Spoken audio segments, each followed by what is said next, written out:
Bonjour mesdames, mademoiselles et messieurs, qui j'en ouye. C'est un plaisir pour nous retourner, pour nous venir partager ensemble avec vous une nouvelle Assemblée Nations Unies qui fête dans New York. Et Joe Biden était parlé de Haïti dans le moment. Moi, souhaite que nous t'ai passé une très bonne matinée. Donc, moi vini là, moi pas dans le studio très malheureusement aujourd'hui, hein, mais moi pas qu'attendre pour moi faire nous part de ça qui dit. Hein. Et président parlait d'un pile bagay, il parlait de progrès qu'a fait dans niveau éducation, technologie, il parlait de différents bagay. Il parlait de vaccins, quantité moun yo sauvé avec maladie sida, avec différents vaccins qui créés pour kembe la vie ti moun yo pas mourir avec maladie qui transmissible yo. Et il parlait donc quantité bagay. Et puis, brefement, il dit que l'objectif gouvernement liant, c'est ba ouverture à pays qui en difficulté, qui pas capable yo ba ouverture même pour yo capable vivre mieux parce que c'est devoir États-Unis. En un mot, c'est genre de bagay ça que l'État dit.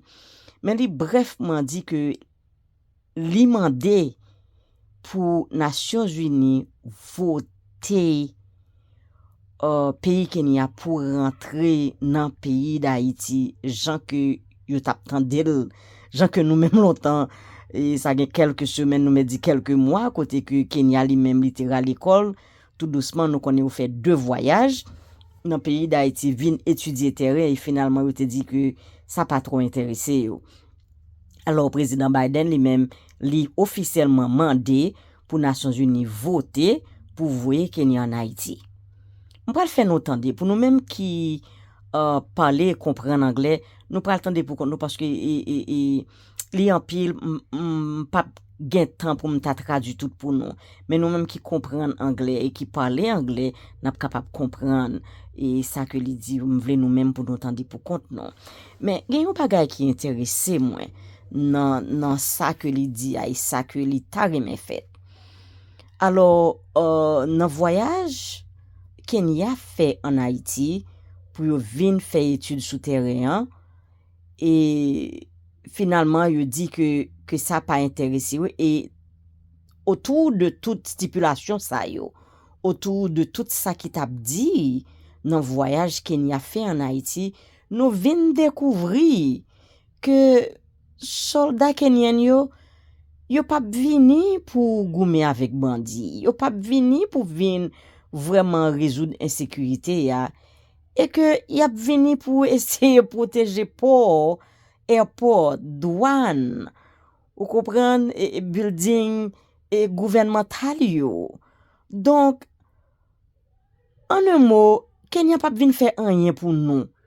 Que nous même si nous prenons décision pour nous faire pour tête nous et que nous capable faire avec un pile simplicité simplement demander un petit investissement et là nous garder quantité l'argent 400 millions de dollars par année qui pral dépenser pour soldats kenyans yo vini là en Haïti c'est un paquet l'argent qui pral gaspiller et puis vrai problème non pas résoudre comme d'habitude.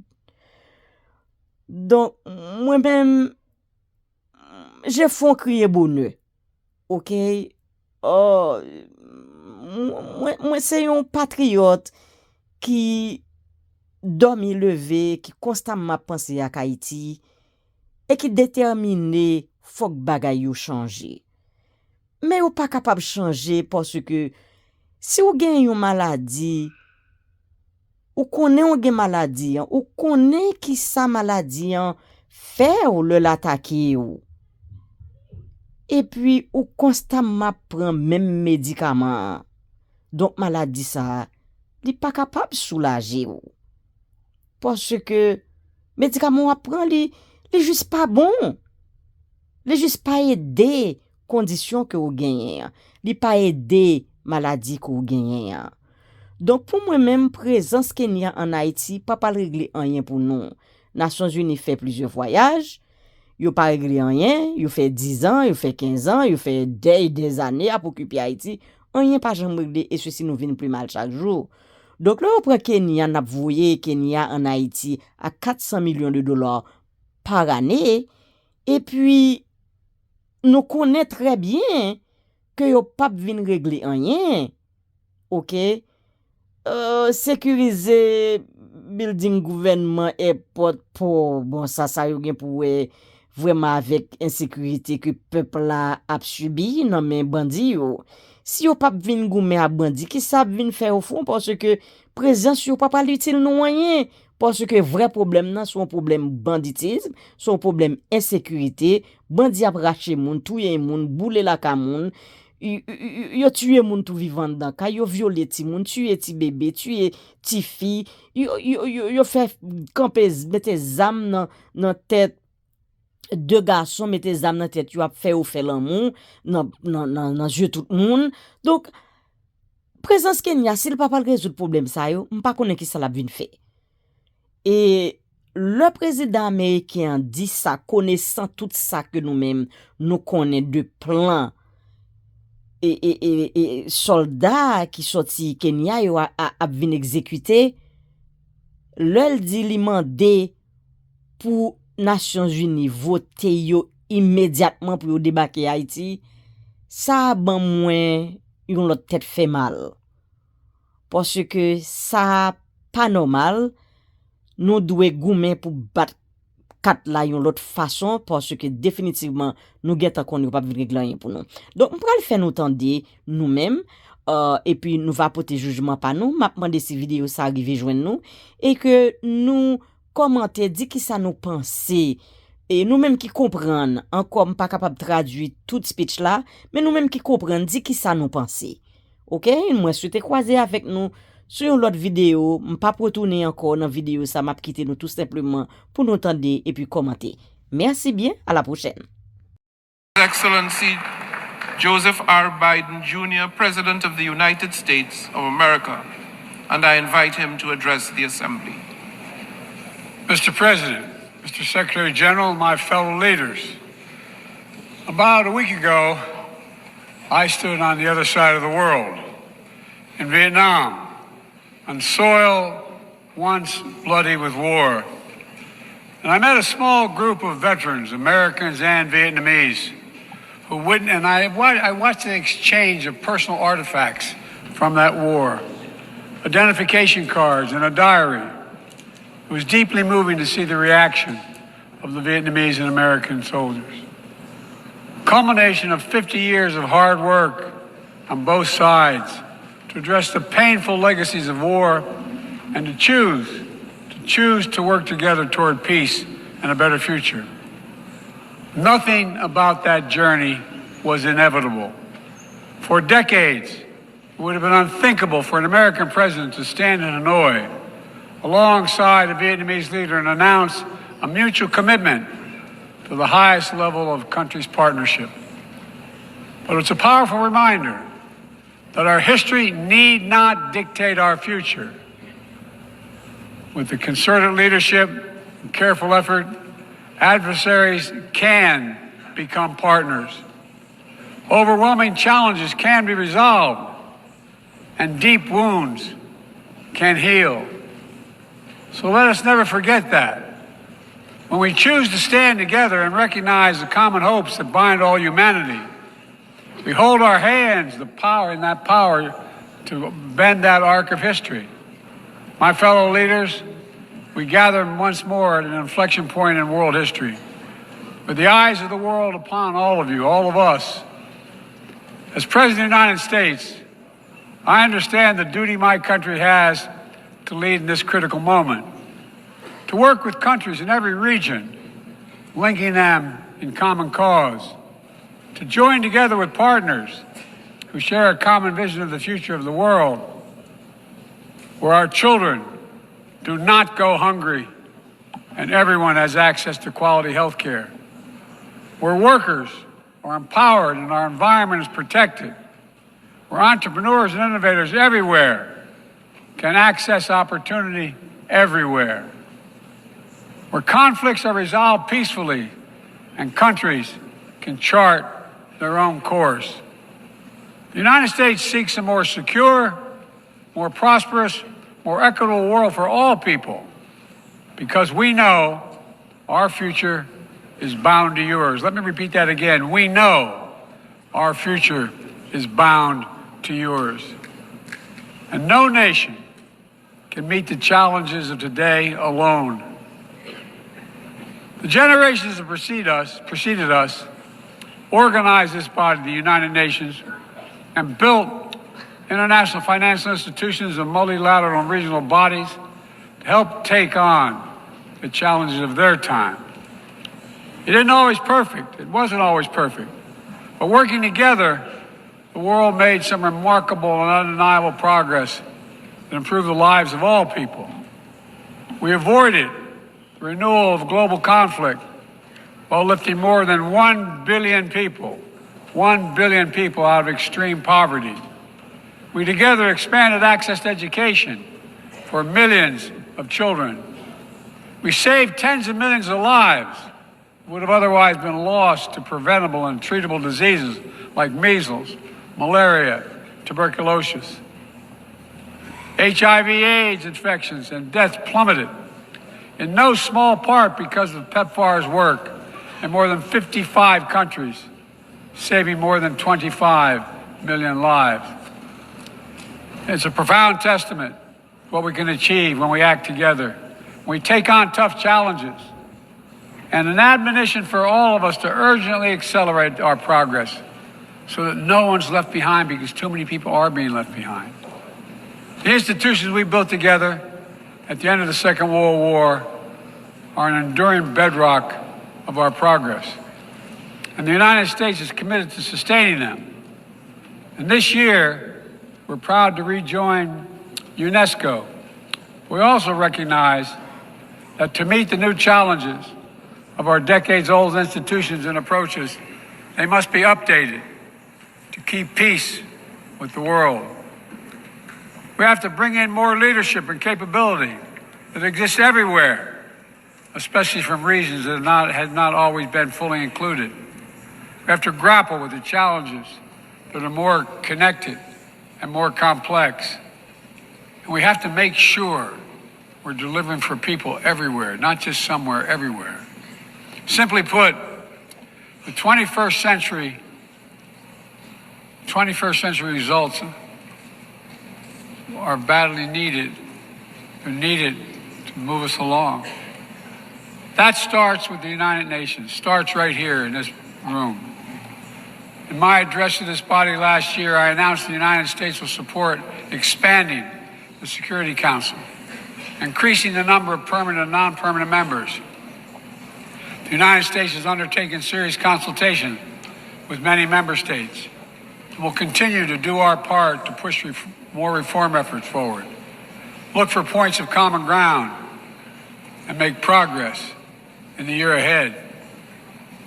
We need to be able to break the gridlock that too often stymies progress and blocks consensus on the Council. We need more voices, more perspectives at the table. The United Nations must continue to preserve peace, prevent conflict, and alleviate human suffering. And we embrace nations stepping up to lead in new ways and to seek new breakthroughs on hard issues. For example, on Haiti, the Caribbean community is facilitating a dialogue among Haitian society. I thank President Ruto of Kenya, I thank him for his willingness to serve as the lead nation of a UN-backed security support mission. I call on the Security Council to authorize this mission now. The people of Haiti cannot wait much longer. The United States is working across the board to make global institutions more responsive, more effective, and more inclusive. For example, we've taken significant steps to reform and scale up the World Bank, expanding its financing to low and middle-income countries so it can help boost progress toward meeting the Sustainable Development Goals and better address interconnected challenges like climate change and fragility. Under the new president of the World Bank, change is already taking root. Last month, I asked the United States Congress for additional funds to expand World Bank financing by $25 billion. And at the G20, we rallied the major economies of the world to mobilize even more funding. Collectively, we can deliver a transformational boost to World Bank lending. And because the multilateral development banks are among the best tools we have for mobilizing transparent, high-quality investment in developing countries, reforming these institutions can be a game changer. Similarly, we proposed making sure developing countries have a strong voice and representation at the International Monetary Fund. We're going to continue our efforts to reform the World Trade Organization, preserve competition, openness, transparency, and the rule of law, while at the same time equipping it to better tackle modern-day imperatives like driving the clean energy transition, protecting workers, promoting inclusive and sustainable growth. And this month, we strengthened the G20 as a vital forum, welcoming the African Union as a permanent member. By upgrading and strengthening our institutions, that's only half of the picture. We must also forge new partnerships, confront new challenges. Emerging technologies such as artificial intelligence hold both enormous potential and enormous peril. We need to be sure they are used as tools of opportunity, not as weapons of oppression. Together with leaders around the world, the United States is working to strengthen rules and policies so AI technologies are safe before they're released to the public. To make sure we govern this technology, not the other way around, having it govern us. And I'm committed to working through this institution and other international bodies and directly with leaders around the world, including our competitors, to ensure we harness the power of artificial intelligence for good while protecting our citizens from its most profound risk. It's going to take all of us. I've been working on this for a while, as many of you have. It's going to take all of us to get this right. In every region of the world, the United States is mobilizing strong alliances, versatile partnerships, common purpose, collective action to bring new approaches to our shared challenges. Here in the Western Hemisphere, we united 21 nations in support of the Los Angeles Declaration on Migration and Protection, launching a region-wide approach to a region-wide challenge to better uphold laws and protect the rights of migrants. In the Indo-Pacific, we've elevated our Quad partnership with India, Japan, and Australia to deliver concrete progress for the people of the region on everything from vaccines to maritime security. Just yesterday, after 2 consultations in diplomacy, the United States brought together dozens of nations across 4 continents to establish a new partnership for Atlantic cooperation so that the coastal Atlantic countries can better cooperate on science, technology, environmental protection, and sustainable economic development. We brought together nearly 100 countries in a global coalition to counter fentanyl and synthetic drugs to reduce the human cost of this affliction, and it is real. And as the nature of the terrorist threats evolve and the geography expands to new places, we're working with our partners to bring capabilities to bear to disrupt plotting, degrade networks, and protect all of our people. Additionally, we convened the Summit for Democracy to strengthen democratic institutions, root out corruption, and reject political violence. And in this moment where democratically elected governments have been toppled in quick succession in West and Central Africa, we're reminded that this work is as urgent and important as ever. We stand with the African Union and ECOWAS and other regional bodies to support constitutional rule. We will not retreat from the values that make us strong. We will defend democracy, our best tool to meet the challenges we face around the world. And we're working to show how democracy can deliver in ways that matter to people's lives.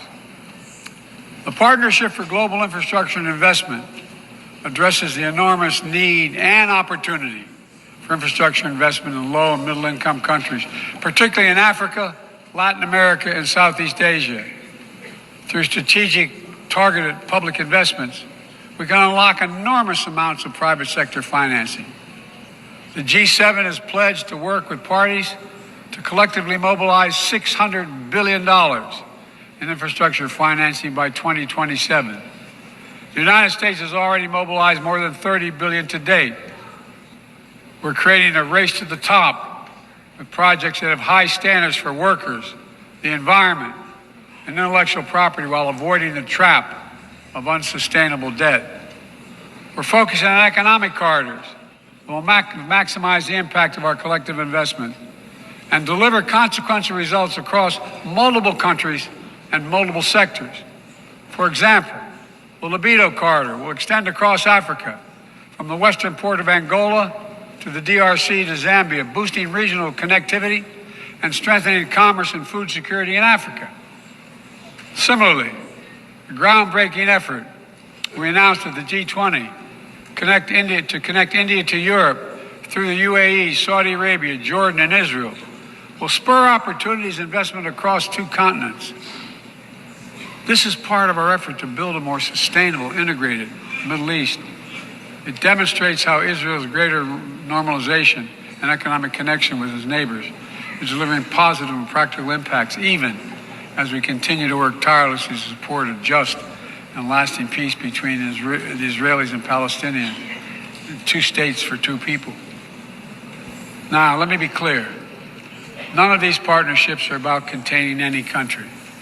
They're about a positive vision for our shared future. When it comes to China, I want to be clear and consistent. We seek to responsibly manage the competition between our countries so it does not tip into conflict. I've said we are for de-risking, not decoupling with China. We will push back on aggression and intimidation and defend the rules of the road, from freedom of navigation to overflight to level economic playing field that have helped safeguard security and prosperity for decades. But we also stand ready to work together with China on issues where progress hinges on our common efforts. Nowhere is that more critical than accelerating the climate crisis, than the accelerating climate crisis. We see it everywhere. Record-breaking heat waves in the United States and China, wildfires ravaging North America and Southern Europe, a 5th year of drought in the Horn of Africa, tragic flooding in Libya. My heart goes out to the people of Libya. That's killed thousands of people. Together, these snapshots tell an urgent story of what awaits us if we fail to reduce our dependence on fossil fuels and begin to climate-proof the world. For one day, my administration, the United States, has treated this crisis as an existential threat from the moment we took office, not only for us, but for all of humanity. Last year, I signed into law in the United States the largest investment ever anywhere in the history of the world to combat the climate crisis and help move the global economy toward a clean energy future. We're also working with the Congress to quadruple our climate financing to help developing countries reach their climate goals and adapt to climate impacts. And this year, the world's on track to meet the climate finance pledge that made under the Paris Agreement, $100 billion to raise collectively. But we need more investment from public and private sector alike, especially in places that have contributed so little to global emissions, but face some of the worst effects of climate change, like the Pacific Islands. The United States is working directly with the Pacific Island Forum to help these nations adapt, build resilience to the climate impact, even as we lead the effort to build innovative new partnerships that attack the global challenges from all sides. From the First Movers Coalition, which is mobilizing billions of private sector community and the private sector commitments, to creating a market demand for green products in carbon-intense sectors like concrete, shipping, aviation, and trucking, to the Agricultural Innovation Mission for Climate, which is bringing farmers into the climate solution and making our food supply more resilient to climate shocks, and the Global Methane Pledge, now endorsed by more than 150 countries, which expands our focus beyond our carbon emission targets to reduce the potential greenhouse gases in our atmosphere by 30% in this decade. It's all within our capacity. We need to bring the same commitment and urgency and ambition as we work together to meet the Sustainable Development Goals of 2030.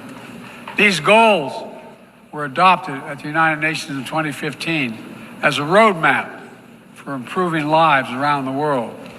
But the hard truth is, for decades of progress, the world has lost ground these past years in the wake of COVID-19, conflicts, and other crises.